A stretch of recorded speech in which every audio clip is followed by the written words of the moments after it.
Sir, वाळूचं धोरण जाहीर झालंय, मात्र अजूनही रत्नागिरी जिल्ह्यामध्ये वाळूचे लिलाव लागलेले नाहीयेत. इतर जिल्ह्यांमध्ये ते लिलाव लागलेले आहेत. तर नेमकं वाळूचं धोरण माझ्या माहितीप्रमाणे 15 दिवसापूर्वी जाहीर झालं. मी आता जिल्हाधिकाऱ्यांशी चर्चा केली. लिलावाची प्रोसेस देखील सुरू झालेली आहे. लिलाव नक्की होतील आणि लिलावाच्या नंतर वाळूचं प्रमाण जे अतिशय कमतरता जिल्ह्यामध्ये भासत होती, उदाहरणार्थ इंदिरा आवासची घरं होती, पंतप्रधान आवासची घरं होती, त्यांना देखील आता मुबलक वाळू मिळेल. पण ते आता किती महिना साधारणपणे डिप मिळणार? कारण गव्हर्नमेंट जी आर आला होता अगोदर त्याची इम्प्लिमेंटेशन आता 15 दिवसापूर्वी कॅबिनेटमध्ये झालं. 8 एप्रिल 24 एप्रिलला त्याचं हे आलं, तेच ना, 24 एप्रिल परवानगी द्या म्हणून 24 एप्रिलला परवानगा द्या असं पत्र आलं. आज तारीख आता बघा. इम्प्लिमेंट करा म्हणून. अच्छा, ते ड्रेसिंग मधून वाळू जी काढून ठेवली त्याने चिकून पट्ट्यामध्ये, ती काय लोकांना द्यायची आहे की नाही ते द्यायची? सांगितलं ती माहिती घेऊन आम्ही ती तशीच आहे आणि परत ते लिलाव करावे म्हणून. नाही, त्याच्याबद्दल काढलेली जी वाळू आहे ती वाळूचं काय करायचं याचा निर्णय देखील जिल्हाधिकारी घेतील.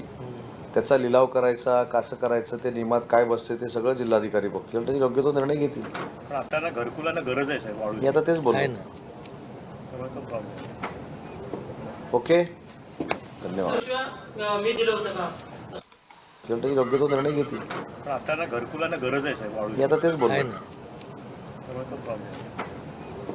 ओके, धन्यवाद. शेतकऱ्यांच्या कर्जमाफीवरून पुन्हा एकदा उपमुख्यमंत्री अजित पवार यांनी एक वक्तव्य केलेलं आहे की कर्जमाफीचं आश्वासन कोणी दिलं होतं किंवा मी दिलं होतं का, असं त्यांनी म्हटलेलं आहे. नाही, अजितदादांनी काय म्हटलं याचं उत्तर अजितदादाच देऊ शकतात ना. तर सरकार म्हणून नाही, सरकार नाही. कसं असतं की त्यांनी स्टेटमेंट केली की सरकार म्हणून माझं उत्तर मागावं, ही पण पद्धत बरोबर नाही. पण मला असं वाटतं की महिला भगिनींच्या बाबतीमध्ये आणि शेतकऱ्यांच्या बाबतीमध्ये शासन नक्की सहानुभूतीपूर्वक विचार करेल. एक तर 2100 रुपये देण्याचा प्रश्न जो आहे तो कायमस्वरूपी विचारला जातो, त्याच्यावर देखील वर्किंग चालू आहे. आणि ज्यावेळी निर्णय घ्यायची वेळ येईल त्यावेळी महाराष्ट्र सरकार नक्की निर्णय घेईल. जिल्हा रुग्णालयामध्ये MRIच्या मशीन जेव्हा अगोदर जिल्हा रुग्णालयामध्ये मागितलं होतं, पण मेडिकल कॉलेज असोसिएशनवाल्यांच्या डीन म्हणाले की आमचं येणार आहे, तो पण थांबा.